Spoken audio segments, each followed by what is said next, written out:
नमस्कार, स्वागत है आप सभी का। आप देख रहे हैं इंडियन नेशनल न्यूज लाइव पर। जाप और भाजपा कार्यकर्ताओं के बीच झड़प। मैं हूं मोहन वत्स। कृषि बिल का विरोध करते हुए जाप पार्टी कार्यकर्ता पहुंचे बीजेपी कार्यालय। वहां पर बीजेपी कार्यकर्ताओं और जाप पार्टी के बीच हुई थी झड़प। क्या है पूरा मामला, जानने के लिए देखिए ये रिपोर्ट।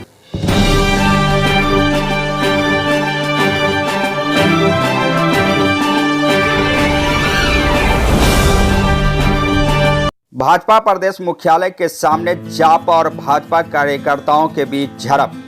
केंद्र के कृषि विधेयक बिल का विरोध करते हुए पप्पू यादव की पार्टी जाप के कार्यकर्ताओं ने राजधानी पटना में जमकर हंगामा किया। राजधानी पटना में बीजेपी के जगह जगह पर लगाए गए झंडे, बैनर और होर्डिंग भी फाड़ दिए।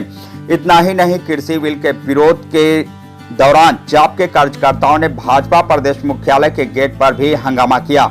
इस हंगामे के बीच जाप के कार्यकर्ताओं ने गेट के अंदर भी घुसने का प्रयास किया। इस दौरान जाप के कार्यकर्ताओं ने पीएम मोदी के किसान विरोधी होने के नारे भी लगाए। जब तक किसान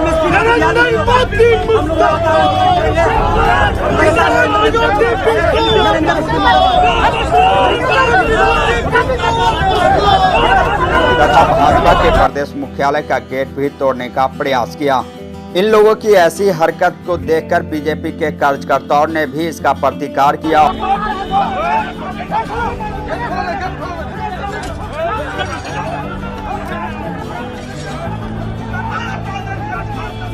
इस तरह भाजपा कार्यालय के सामने पप्पू यादव की पार्टी के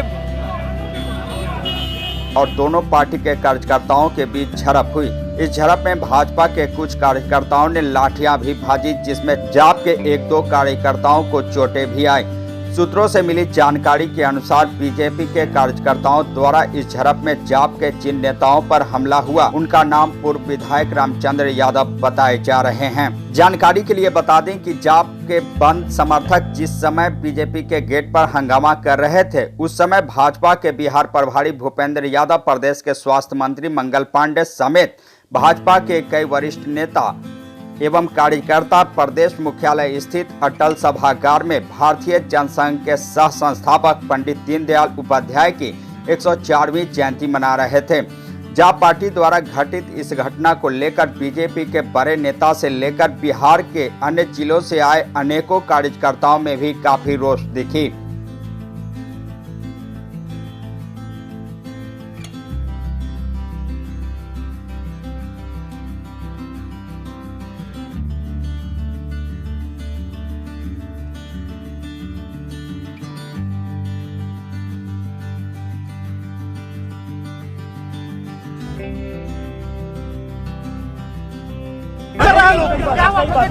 हम लोग तो अचानक हम लोग मीटिंग में थे, बाहर निकल के देख रहे हैं कि जाप के कुछ कार्यकर्ता हमारे गेट पर प्रदर्शन कर रहे हैं। किसान पे प्रदर्शन, लोकतंत्र में सबको प्रदर्शन करने का अधिकार है, लेकिन इसका मतलब नहीं है कि किसी के घर के दरवाजे पे आप तोड़ेंगे।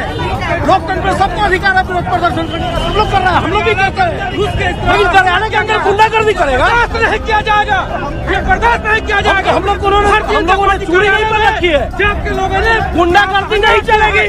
वो गुंडागर्दी 2005 का पहले करती थी, 2005 का पहले गुंडागर्दी चलेगी। इस तरह की घटना को लेकर भाजपा के वरिष्ठ नेता और केंद्र के राज्य मंत्री गिरिराज सिंह कहते हैं कि इस तरह की हरकत का लोकतंत्र में कोई स्थान नहीं है। लोकतंत्र में विरोध करने का सबका अधिकार है, पर इस तरह का गुंडागर्दी करने का नहीं है। मैं डंके की चोट पे कह सकता हूँ कि बिहार में बीजेपी दफ्तर पर किसी के हमला करने की ताकत नहीं है। जिन्होंने हरकत की वो लोकतंत्र में उसका स्थान नहीं। लोकतंत्र विरोध करने का अधिकार है, लेकिन गुंडागर्दी करने का अधिकार है। भाजपा के पूर्व विधायक हरिभूषण ठाकुर कहते हैं कि सभी को सेल्फ डिफेंस का अधिकार है। ये लोग हमारे गेट पर प्रदर्शन कर रहे थे तो हम लोग भी इन्हें खदेड़ दिए। हम गेट पर प्रदर्शन कर रहे थे, हम लोग भी खदेड़ दिए। सेल्फ डिफेंस का अधिकार है। किसी कार्यालय पर जाकर गुंडागर्दी कीजिएगा? पप्पू जी तो गुंडा ही है स्वयं, अब पार्टी का मेंबर सभी गुंडा है। ये संस्कारवान पार्टी है, शील संस्कार, चाल चरित्र, चेहरा उनका भी जानिए, भाजपा का भी जानिए। भाजपा के पूर्व प्रदेश कार्य समिति सदस्य राम यादव इस घटना को लेकर कहते हैं कि बिहार में अब गुंडागर्दी नहीं चलेगा। मुंहतोड़ जवाब दिया जाएगा, बिहार में गुंडागर्दी नहीं चलेगा।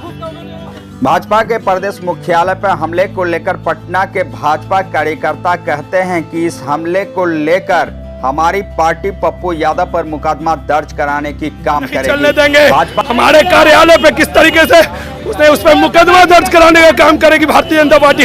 उसके गुंडे हमारे कार्यालय पे हमला बोले, उसके हमले को कदापि बर्दाश्त नहीं करेगी। भाजपा के महिला कार्यकर्ता इस घटना को लेकर कहती हैं कि जाप पार्टी के कार्यकर्ता को पता चल गया कि भाजपा के कार्यालय के पास जाने पर क्या होता है। आगे वे कहती हैं कि इन लोगों से मुकाबला करने के लिए हम सब महिला भी तैयार हैं। हम लोग सब महिला लोग भी यहाँ पर तैयार हैं। आए वहाँ हम लोग से जरा सा 2 बजे ले। दूसरी बात है पप्पू यादव जी का ये जो नौटंकी है ना, हमेशा ऐसे ही चलते रहता है। उनके नौटंकी से कुछ होने जाने वाला नहीं है। भाजपा पूरे गर्व से अपना सीना तान के खड़ी है। बीजेपी के दफ्तर पर इस घटना को लेकर बीजेपी के महिला कार्यकर्ता शोभा जायसवाल कहती हैं कि इस बार भी एनडीए की सरकार प्रदेश में बननी तय है। इस बौखलाहट में ये लोग किस तरह की हरकत कर रहे हैं। भारतीय जनता पार्टी के कार्यालय के सामने वह दिख रहा है आप लोगों को। बाकी हम यही कहेंगे कि एनडीए की सरकार बननी तय है। एनडीए ने जो काम किया है बच्चा से लेकर महिला तमाम निचले स्तर के लोगों के लिए, इसलिए पक्की है और लोग बौखला रहे हैं इन्हीं के साथ। बीजेपी के कार्यकर्ता अशोक कुमार यादव कहते हैं कि भारतीय जनता पार्टी के कार्यकर्ता का ऐसा संस्कार रहा है कि हम लोग नहीं किसी से डरते हैं, न किसी को डराते हैं।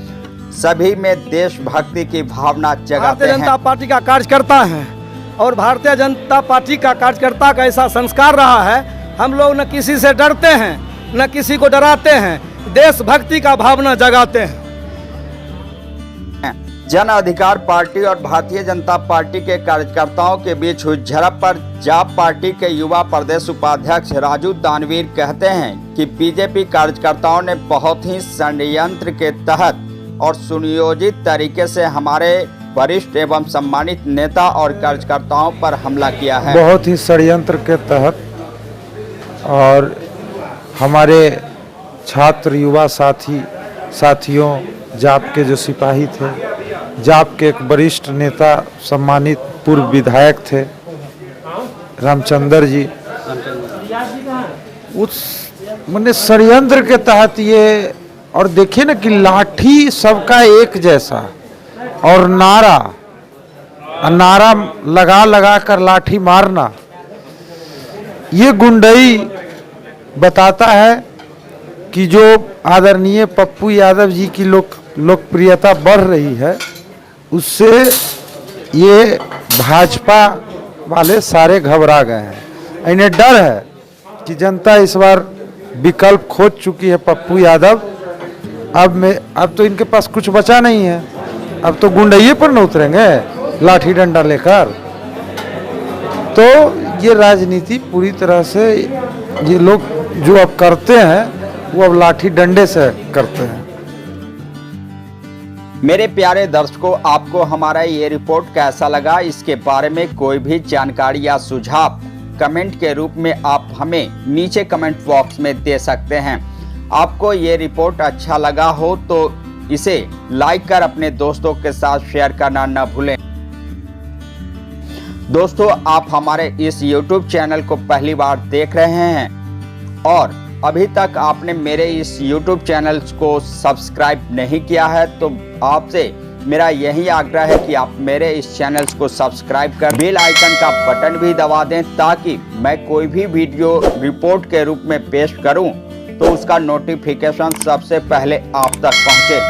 तो मेरे प्यारे दर्शकों, मिलते हैं एक ऐसे ही नई रिपोर्ट के साथ। तब तक मोहन वत्स को दीजिए इजाजत। नमस्कार।